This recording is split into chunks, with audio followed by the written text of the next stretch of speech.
Hey gang, I'm in central Illinois right now and I'm heading to the cemetery called St. Omer, and it's just a little ways up the road, and I was kind of exploring these back roads and I came across this bridge, and it's got this really dubious history, kind of spooky. Well, there was a murder that happened and the body was dumped here, and I'll tell you about it. Let's check out the bridge. It's called Airtight Bridge. And I think the reason they call it Airtight Bridge is because when you get over the bridge, there's absolutely no wind ever. Definitely not a bridge that you want to be driving across, and we're going to have to be really careful here and step over this cable. Looks like other people have been checking this out, but I've got to tell you the story. It's really terrible. All right.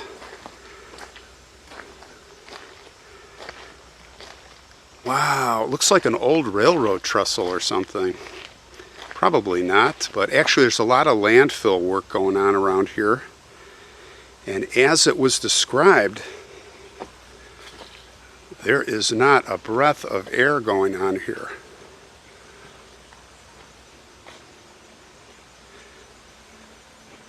Well, it was back in October 1980. It was actually October 19th where a woman's body was found right over there. Her body was floating, caught up in trees. And what was really scary and morbid is that the body was found with no head, no arms, or no feet. Everything was, all evidence was chopped off. Obviously the killer did not want the woman to, her identity to be discovered, obviously.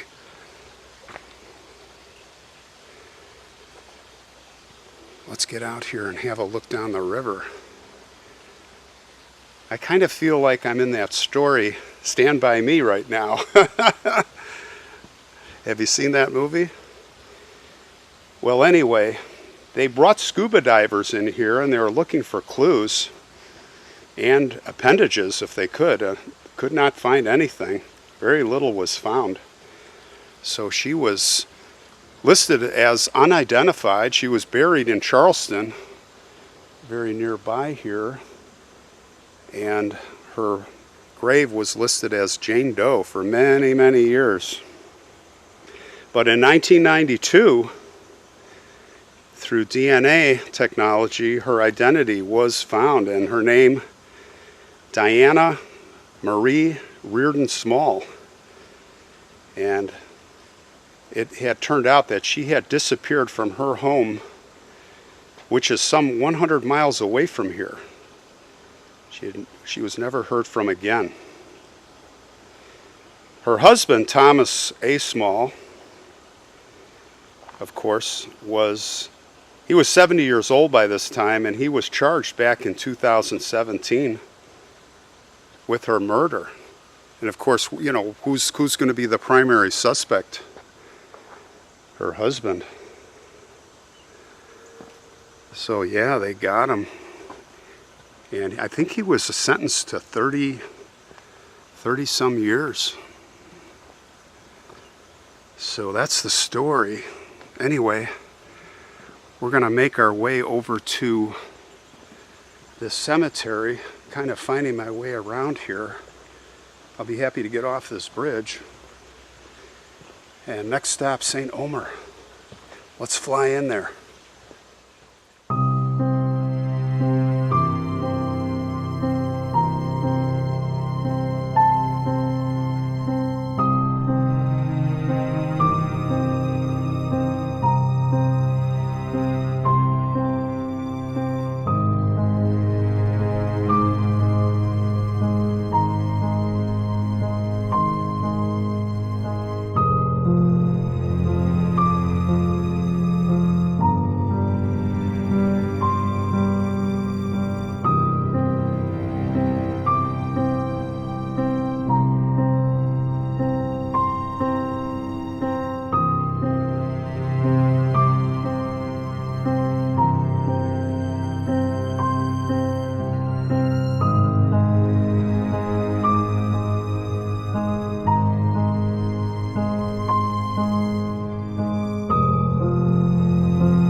the road again.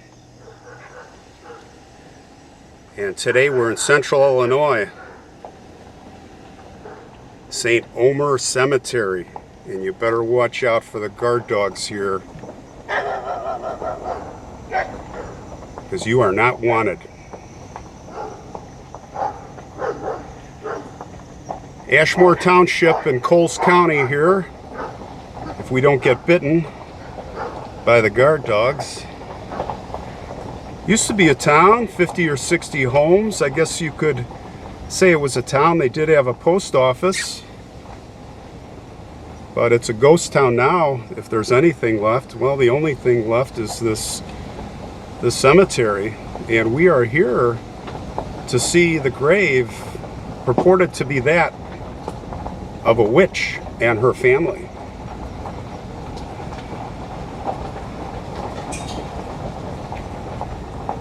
And we are in.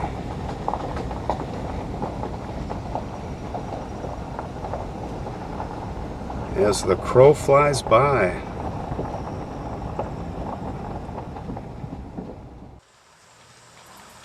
Kind of a wispy, rainy day here at St. Omer Cemetery, and it's really eerie. I have to tell you, kind of got a strange feeling walking in here. I don't usually have kind of mixed emotions, but I haven't scoped this thing out. I just drove in, and I just trusting that the grave is going to be easy to find because it's a pretty distinctive headstone, and I think it's got to be back there somewhere. So since we're going to explore, let's explore it together and look at some of the other gravestones as we go. This is farming country. We're about 15 miles east of Charleston, and I think Mattoon is around here. I think that would be, if memory serves me correct, Eastern Illinois University. And this looks really cool. Look at some of these stones. There are a lot of old stones. And there's kind of a central monument that's right in the middle there, kind of anchoring. Wonder who that is. Boy, it's a little overwhelming. I'm kind of like, where do we start? I've already spotted the grave, the stone, and we're going to go this way first. It's actually over there, right under that big tree. But of course, we'll save that for last. All the stones are facing east-west. They're actually facing to the west. So I'm going to kind of walk backwards as we look at some of these stones. Because there's some really amazing stones here I want to look at first. Most of these are pretty unlegible.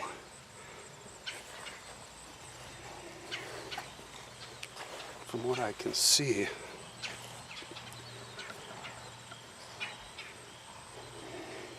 Childress. Let's go down here. Well, heck, while we're here, let's take a look at this behemoth of a monument. It's all overgrown. There's no inscriptions on this side. So let's take a look at the other side. Look at these little guys. They're all lined up. It's got to be 1800s. It's really eerie back here, I got to tell you. It's just the calm air just after the rain. Look at that. That's kind of eerie. There's a woman standing under a arch. Died 1878. I cannot make out the name, but isn't that beautiful? The finger that points up.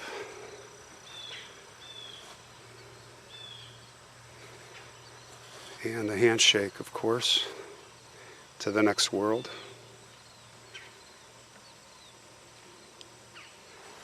Here's another one with the hand, the finger pointing up.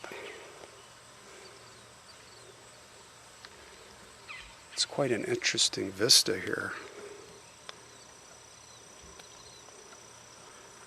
With the corn stalks. I guess that's fitting for Halloween, huh? In the background. Yeah, it's got just a eerie stillness to the air. What is it about October? Everything seems to come to life. It's like a switch that goes on. It's Halloween month. This says Wicker. The name Wicker. So I'm looking here at this and it says Childress. Childress. But there's no inscriptions. There's no inscriptions on here. Beautiful monuments. Well, this has to be a plot marker. Yes, okay, so this is the family plot here on the left. All overgrown. We have the Childress family. Nancy here. And we have an infant son. Very interesting.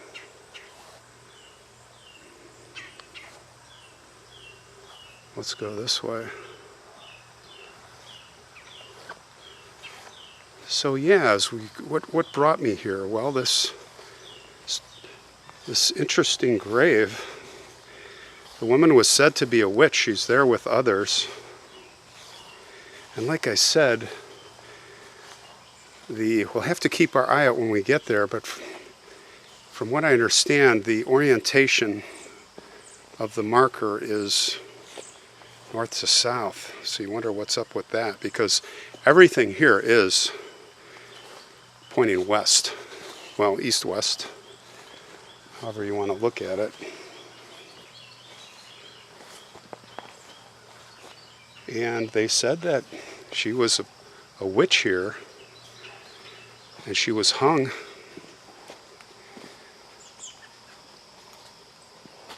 And there's a curious tale about her birth date, which we'll see on the stone. I'll tell you about that. Let's go over there, because we're about right here. That is it. Barns. So you can see the logs. It's like a sphere that's resting on a pyre of logs. And there looks like there's honeycomb. There's a honeycomb pattern. I wonder what that represents. What do you suppose that is? Very interesting. Now as you look at this, there's a pattern that the moss has formed, almost like flowers. I don't know if you can see that. I see candle wax on top, and it looks like someone has come and burnished this, which is too bad. This just, I'm telling you, this is, people just don't know to take the moss off. You just really need to leave it alone. You are taking layers of stone off by scrubbing this. This was clearly done with some type of abrasive. So we have candles that are being burned on top. So we have probably some witchcraft going. All right, so let's take a look at what we have here. We've got Marcus R. Barnes, born January 14th, 1850 something, died December 6th, 1881, I believe. And we have Caroline, and Caroline is purported to be the witch, his wife. And what's eerie and weird is she was born January 23rd, 1858, but it says she died February 31st, 1882. So obviously we know February only has 28 days except for leap year 29. So there's no such thing as February 31st. And it is said that, well, I guess before she was executed, however they did it, it is said that she told everybody here in town that she's, on the anniversary date of her death, she's going to come and seek her revenge every year. So it is said that whoever made this on purpose made a date that doesn't exist so she won't come back. Now, if you think that's going to prevent her, I think she knows when she died she would come back. And we'll talk about what's really going on here. Let's take a look here at we've got Granville. I believe that's the parents, Granville and Sarah.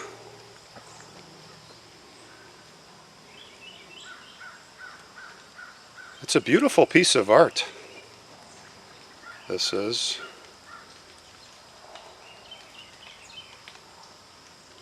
So let's talk about this story a little bit more as we look at this sphere. The sphere it's pretty big in size. Now they say that if you come here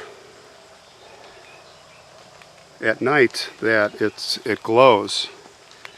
I think it glows green, I don't know, but I'm not going to be coming back at night. And many times you're going to see pennies on here, and they say that you put a penny on here and then you come back, it's flipped over. So really kind of spooky for sure. And I think a lot of people come here at night. They also say that the ball has come off its pedestal, the pyre of logs. And I don't know if it's been found down in the woods or where, but it mysteriously then makes its way back. So anyway, we did some research on this, Deb, and what is known is that Caroline died of pneumonia. She wasn't hanged. I mean, I hate to be the spoiler alert, and many people know this. There's been other people that have talked about this, and that her husband was killed in a sawmill accident. So very unfortunate, a lot of sadness. And I think Carolyn was last to die in this family. And it may be that they made a mistake with this February 31st, and because there's no family members left, who's going to fix it and why fix it? But who knows? You never know. What's really cool, Deb found, our ancestry friend, found a picture of the family, which I'm going to bring up. And she found several pictures of the mother, and her name was Allie Emmeline Hood. Show pictures of her. But this family picture is intriguing, and we're pretty sure that Caroline's in the picture, but we don't know which one is her. Now, there's a woman kind of in the back to the left there, kind of center. And I'm guessing that's her. Maybe I'm wrong. Maybe everyone can weigh in. Because look behind her. First of all, her face is a little disfigured, and it's probably the photograph imperfection, but I don't know. But also, the window behind her does not match up with all the other windows. It just struck me as really odd when I looked at that picture. So it would be cool to know which one is Caroline. But yeah, that's kind of the story, guys, on the Barnes family. Alright, so we're going to keep moving along here. I've got some more stops. Halloween month is in full swing, so watch out for the next one. I'll be back soon with another story. I'm going to explore more of the cemetery. Catch you later.